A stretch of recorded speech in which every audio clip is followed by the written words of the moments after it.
Sam's going to talk to you about a fellow by the name of Malesherbes. In the French Revolution, he defended Louis XIV.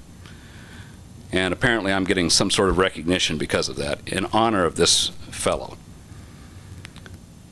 And at first I thought, well, geez, that doesn't seem appropriate. There's got to be a lot more people that deserve something like that than I do. After all, I'm still alive, for one thing. Malesherbes went to the guillotine along with Louis XIV, you see, for having had the temerity to defend the king. Well, the more I thought about it, I thought, well, maybe it is appropriate. Every time I go to court now, you know, I'm disadvantaged because in the days leading up to the Aryan Nations trial, I had been receiving death threats regularly. People that are spreading this venomous message of whites only in the United States, I think need to be put out of business and no longer be able to cloak themselves in this First Amendment. That I believe in equal rights for all, special rights for none. Edgar, I don't know what to think. I think basically you're full of shit. Man, I can't believe it. A person that owns a big ranch and everything, you think these people are going to protect you? Hey, Edgar, think long and hard about your buddy Randy Weaver because your neck's fucking tight. Nigger love fucking you. Bastard. Watch your back. And Nikki's. But I just didn't think much about it. I figured it went with the territory. Until I came home one afternoon with my wife, and my little 6-year-old daughter came running out, terrified. Hey, you little Jew bitch, you're going to hell. Watch out when you leave your house. Today at 2:04 p.m. And my 8-year-old son got a same phone call from the same woman. Back in the year 2000, my family received a variety of death threats, individually delivered over our voicemail system. I remember this day very clearly. I just returned home from school on the bus with my little sister. We walked inside the house and I noticed the red light blinking on the phone and checked the messages. There was a message that was left for me, so I checked that one first. It was from a woman telling me that because of my family's decisions, because of my father's choices, that our entire family was going to die, that I was going to be killed, that if I dared step foot outside of my house, that people that were watching were going to kill me. I was very confused and not sure how to take this message, and as I was hanging up the phone, my little sister comes running from her upstairs room where she had just listened to a similar message that had been left for her, bawling her eyes out, crying, extremely upset, and not understanding what was going on. And my 16-year-old daughter got one. And there was a message left on my wife's machine for her. Hey, Cindy, if something were to happen to you, or to Nikki, or to Kelsey, or to Rex, do you think it would be considered a hate crime? Probably not. The FBI would love to see you dead. So would everybody else, you stupid kike. Today at 2:06 p.m. We didn't identify the woman, but I identified some of the other threats I got, and they were rendered by the JDL, the Jewish Defense League. So it was ironic, and I sent them away for 3 weeks at that time to an undisclosed location for their safety. You know, I take these cases we've been talking about, and there are other cases too, but I take them to make a statement. I'm not going to change things. I'm not going to change the laws. I'm not going to have any effect on the establishment. There's one reason I take these cases. These cases reach the lemmings. They reach the fence sitters. These cases annoy everybody. And with these cases, I'm able to speak to those outside the choir. And that's why I'm taking them. Along the way, I get tarred and feathered along with my clients. Kind of like this Malesherbes guy. But this is something I can do. This is something that I must do because of that, because I can do it. and I will do it, until, as with Monsieur Malesherbes, the system decides to dispense with me. I can only take on just a small number of these cases that I mentioned. I get emails and letters every day. It just breaks my heart to read about the situations that people are in. The tyranny that is occurring in America, in all places, at all levels of government. It's not just federal, it's not just state, it's local too, it's everywhere. It's overwhelming. Today is the entitlement mentality of socialism, with the centralized control of everything and everybody. Today it's the overriding control freak outlook of fascism that's the order of the day in America. And it's getting worse. Used to be we had rights. Today we possess only privileges, and those dispensed at the pleasure of our centralized government. A coup is taking place, ladies and gentlemen, and it's taking place under our very noses. The Patriot Bill was passed without a single member of the legislature having read it. In just the last couple of weeks, the Supreme Court has extended rulings which erode the due process completely out of sight, as if the Patriot Bill hadn't already done it.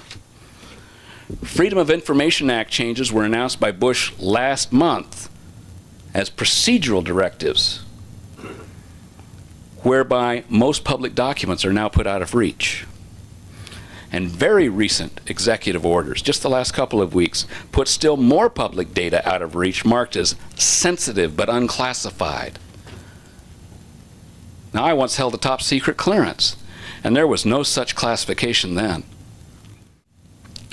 Even before 9/11, 2 months prior, House Resolution 2459 was proposed to create a cabinet-level Secretary of Peace and outlined the means whereby essentially the collapse of America's constitutional government could take place and be replaced by a militarized socialist government. Well, geez, isn't that what's happening at this moment with the Department of Homeland Security? It's going to be elevated to a cabinet position pretty soon, I heard. There are those who say that this has been accomplished today via the Department of Homeland Security. I'm one of them. Bush and Ashcroft have both declared their critics to be traitors. You know that. You heard that, didn't you? And they warn the rest of us to watch what we say. Now, I've said for a long time that the Bill of Rights have been trashed, and the only thing left is the First Amendment, but it's lying prone on the floor and breathing shallowly. The media is totally under the control of the politically correct today, what I call the inner party, if you will. Orwell's fantasy has become the media's reality today. Whites are depicted as avaricious and stupid. Blacks are noble and witty. Homosexuality is a desirable lifestyle. Christians are narrow-minded anachronisms. Patriots are traitors. The war to preserve our freedom requires that first, they cancel all of our liberties. Tomorrow's police state has already been established. You want to see it in full bloom? Just go to the airport. Tomorrow's Christians are already here. They're supporting the chosen. They're supporting what's going on today. Religion must go. Because by definition, religion is not subservient to the state. The family must go to be substituted with the government as the new parent. Individual rights, the individual must go, because we as individuals must be a part of groupthink. There will be no entrepreneurship. I'm not sure there is anymore anyway. It's just big business, Enron style. There will be no private wealth.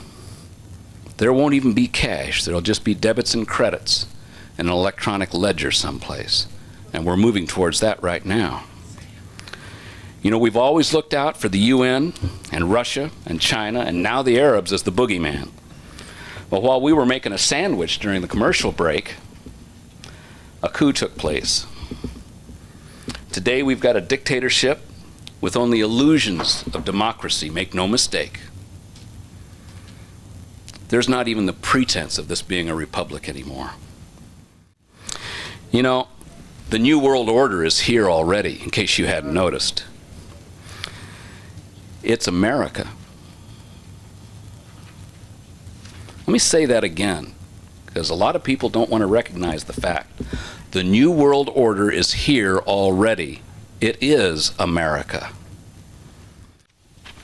Now, all of these cases that I've been mentioned have those things in common. And let me tell you, the deck's stacked. The state's dealing from the bottom, and it doesn't even need to, because it's got aces up its sleeve.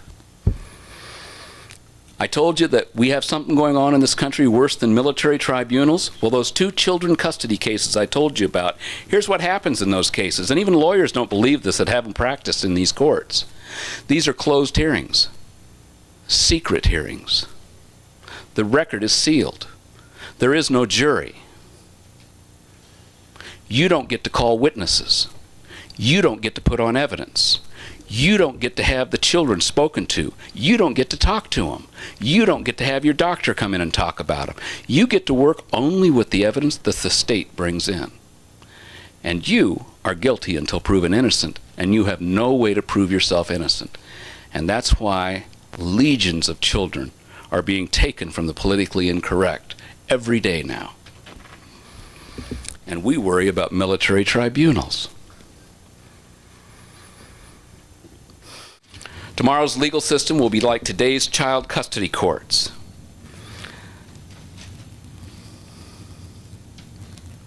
Tomorrow, thought control will look like today's hate crime laws, where you go on trial for saying a word, like Lonnie Ray did, and you can be convicted for it, like Lonnie Ray was. Dress it up how you want.